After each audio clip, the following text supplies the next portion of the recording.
트럼프 대통령이 임신 중 타이레놀을 복용하는 것이 자폐증 위험을 높일 수 있다고 밝혀 논란이 되고 있습니다. 임신부들이 자폐아 출산 이슈를 꺼려 사용이 줄어들 것이란 전망에 뉴욕 증시에서 타이레놀 제조 판매 업체인 캔뷰의 주가는 7% 넘게 급락했습니다. 시장에선 타이레놀뿐 아니라 감기약, 포비약까지 우려하고 있습니다. 오늘 바이탈은 산업부 김수진 기자와 함께하도록 하겠습니다. 김 기자, 그동안 타이레놀 임신부가 열이 났을 때 복용할 수 있는 거의 유일한 약처럼 여겨졌었는데요. 트럼프 대통령의 발언 확실한 겁니까? 근데 우선은 이제 의견이 갈리고 있습니다. 대중들은 겁나서 어떻게 먹냐며 감기약 포비아 수준으로 우려하는 의견도 있고요. 학계에서는 정확한 관계가 입증되지 않았다는 의견이 나오고 있습니다. 타이레놀은 파라세타몰로도 불리는 아세트아미노펜 단일 성분으로 구성되어 있습니다. 문제는 말씀 주셨던 것처럼 그동안 아세트아미노펜 단일 성분이 임산부가 사용할 수 있는 거의 유일한 진통제로 알려졌다는 겁니다. 호주 식약처인 TGA의 등급을 한번 보겠습니다. 여기서는 임신 중 복용하는 약물의 안전성을 등급화하고 있는데요. A등급을 받았습니다. A등급은 다수의 임산부와 가임기 여성에게 사용되어 온 약, 그리고 이 약물로 태아가 기형이 발생하거나 독성 작용이 증가한다는 증거가 관찰된 바 없음에 해당하는 약물입니다.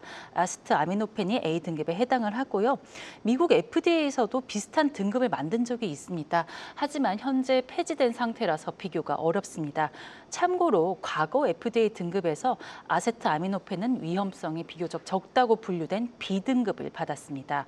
미국 소아과 학회에서도 모유 수요와 양립 가능한 약물로도 간주를 하고요. 그런데 트럼프 대통령 발표 이후에 FDA는 임신 중 아세트아미노펜 사용과 자폐증 사이의 인과관계는 확립되지 않았지만 상관관계는 있다고 밝혔습니다. 또 관련 제품 설명서에는 관련 내용이 안내되어야 한다고도 덧붙였는데요. 우리나라에서도 아세트아미노펜은 임신 중 발열 치료에 사용하도록 승인된 유일한 일반 의약품입니다.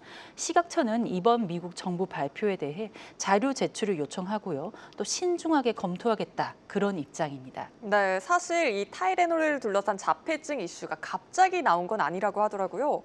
그간의 연구 결과는 어떻습니까?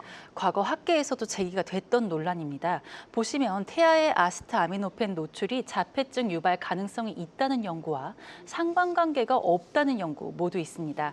하지만 최근 연구들을 살펴보면 인과관계 입증이 어렵다는 게 중론입니다. 지난해 미국 의사협회 학술지에 발표된 세계 최대 대규모 연구를 한번 살펴보겠습니다.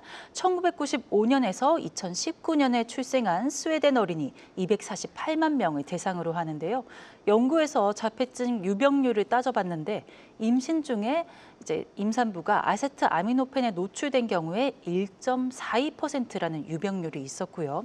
노출되지 않은 경우에는 1.33%에 불과했습니다. 별로 크게 차이가 나지 않아서 유의하지 않은 차이라고 할 수가 있고요. 이런 연구 외에도 감안해야 할 점이 있습니다.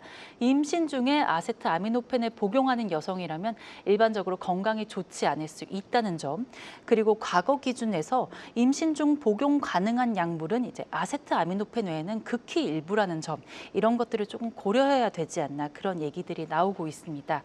이에 대해서 대한산부인과 학회 대변인을 담당하는 원혜성 서울 아산병원 산부인과 교수에게 의견을 요청을 했습니다. 아세트아미노펜과 자폐증의 관련에 대해서는 속단하기 어렵다라는 답을 받았는데요. 주장에 명확한 대상이 있는 연구나 조사가 함께 있지 않아서 판단이 어렵다. 그리고 12주 이내 임신 초기에 사용하는 모든 약물에 대해서는 조심할 필요가 있는 게 사실이다라고 중론을 밝혔습니다. 네, 그래도 이슈가 되고 있는 만큼 우려가 되는 건 사실이거든요. 타이레놀 자리를 대체할 다른 약품도 있는 건가요? 결론부터 말하면 대안이 되기가 지금 조금 어렵습니다. 진통제를 살펴보면 크게 마약성 진통제와 비마약성 진통제로 나뉩니다. 임산부가 우선 마약성 진통제를 복용할 수는 없겠죠. 비마약성 진통제는 해열 진통제인 아세트아미노펜 제자와 소염 진통제, 즉 엔세이드 계열 제제로 나뉘는데요.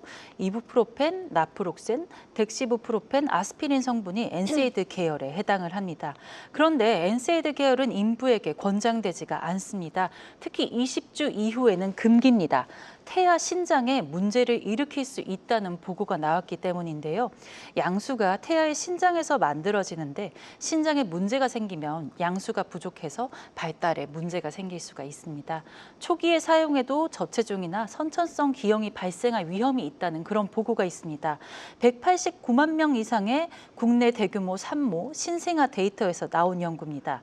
사실상 국내 임산부들은 아파도 진통제를 참으면서 전혀 사용하지를 않거나 의사와 상담하에 아세트아미노펜 정도만 사용하는 경우가 대부분이었다고 보시면 되겠습니다. 네, 대체제도 마땅히 없는 상황이라 임산부분들 더욱 우려가 크겠습니다.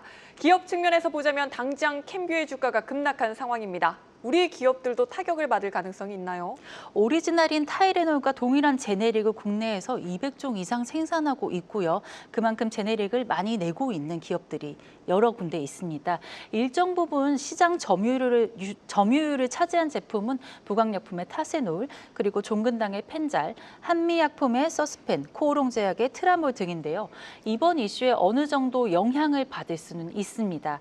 다만 임산부가 소모하는 아세트아미노펜의 양이 많지 않은 데다 국내 아세트아미노펜 시장이 크지 않고 제네릭을 판매하는 회사는 많은 점, 이런 것들을 감안을 하면 큰 타격은 크게 없을 것으로 보입니다.